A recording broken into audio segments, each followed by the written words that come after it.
Hello, my name is Rabbi Jeff. Oh. Hello, my name is Rabbi Jeff, the Executive Director of The Well, and today we are making Sufganiyot dough that we are going to freeze in preparation for our Sufganiyot Making event with Naomi Elberg. I'm very excited about this and nervous. I am not a baker, I do challah, and that's pretty much it. This is going to be a stretch, so if I can do it, you can do it. Feel free to follow along. Today we are doing the real deal Sufganiyot recipe, which will include 3 to 5 cups of all-purpose flour, 1 tablespoon of dry yeast, a 1/4 cup of bread flour, a 1/4 cup of sugar, 2 teaspoons of vanilla sugar, a 1/4 teaspoon of fine ground pink Himalayan sea salt, 2 eggs, a tablespoon of vanilla extract, though I will be using a orange brandy, a 1/4 cup of oil, and 1 cup of water. And for this recipe, I've halved everything because it's just me and Stephanie, and we probably don't need that many donuts. To start, I'm gonna proof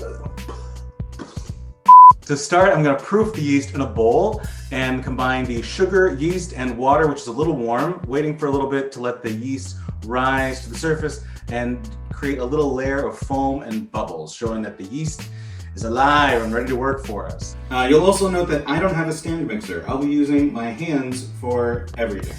So you don't need any major fancy equipment to get this stuff done. I also recommend mise en place. So taking all the things and putting it out in front of you, especially if you are a rookie baker like myself. Sugar. Also need a little mixer now.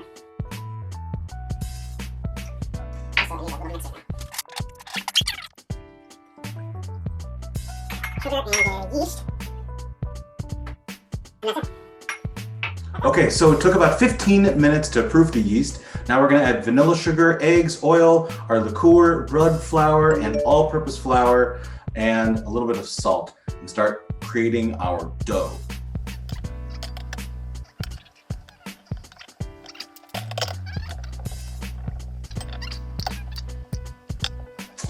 Putting on some gloves for this next part, just to be a little extra sanitary. I'm going to move this to the board. Let's turn this to a little ball of dough. It's pretty dry, but I don't have any idea how long that would have lasted in a stand mixer. But I'm gonna let this now sit for a few minutes and then knead it again. All right, I've left this dough to rest for 2 to 3 minutes, and now I'm gonna knead it for 7 to 10 minutes straight to get it nice and doughy.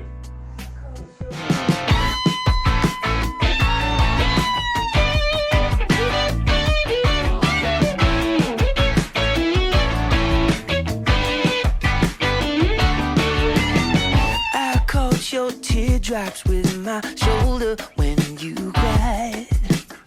I called in sick so I could comfort you all night. Now you got cold feet, well just let me break the ice, yeah. I did your laundry and I folded it real nice. So baby, why in the harbor? Now I'm defeated, this down in the dirt. In the harbor, and I can't seem to get out of this hurt. In the harbor, if it's true that you get what you deserve. In the harbor, then why in the harbor?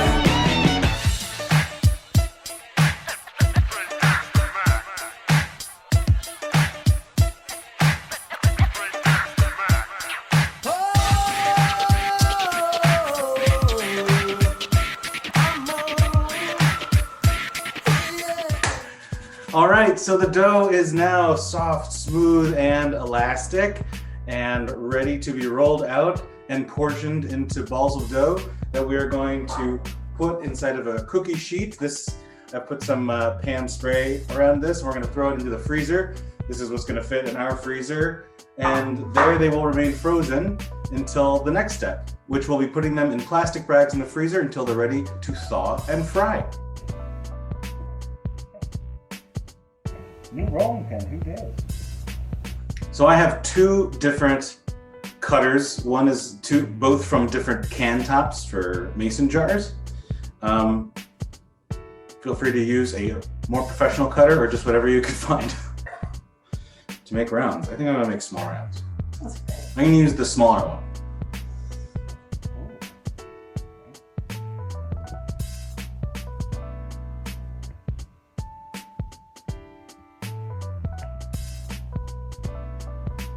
Once I've cut them, I'm gonna roll them into balls and put them in our tray to freeze.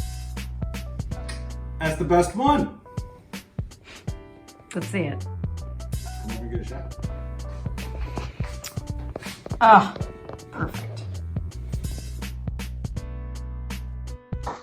All right, the yield of this half batch of this dough has been 12. So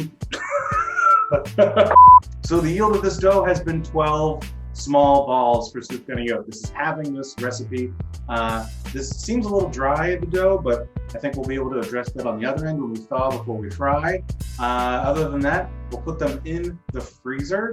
When they're frozen, afterwards, put them into small plastic bags. Until then, thanks for watching and have a happy Hanukkah. In they go.